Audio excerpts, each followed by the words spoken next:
ntacyo byakumarira nguhaye umutima wanjye izahabu n'ifeza ntacyo byakumarira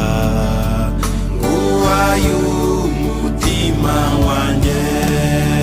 nguhaye umutima wanjye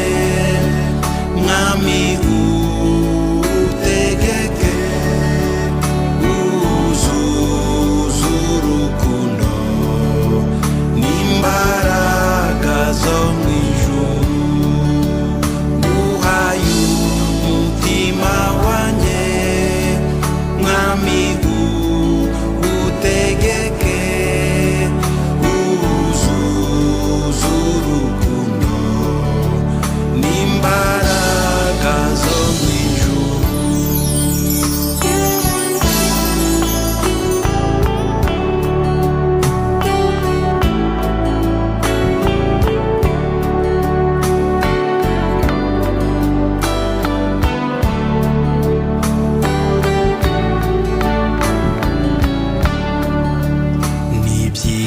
N'iby'igiciro cyinshi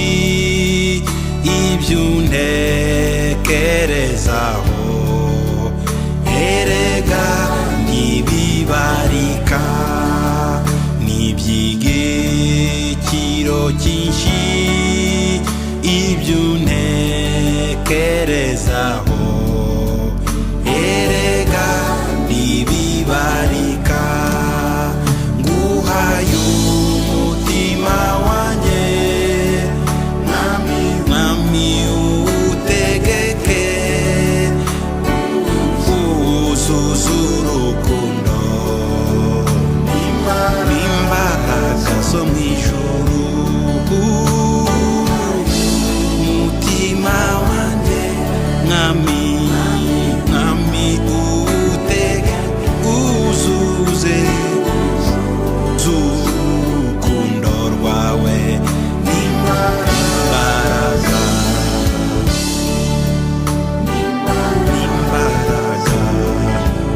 haleluya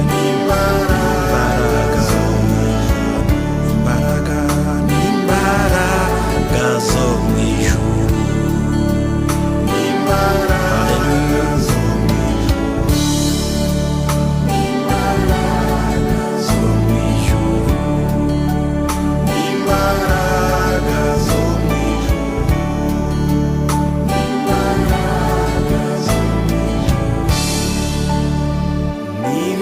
n'imbaraga zo mu ijuru.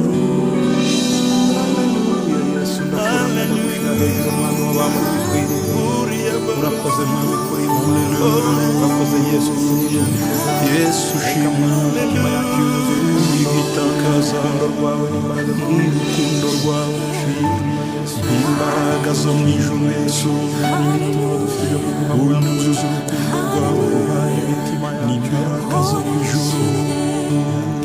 imbaraga zawe Yesu haleluya Yesu ndakuramya ndagushira hejuru mwami w'abami urabikwiriye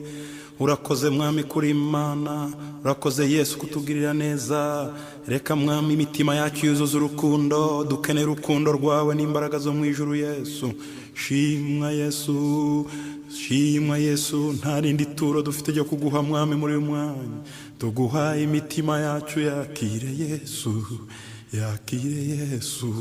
twakire mwami niryo turo duguhaye.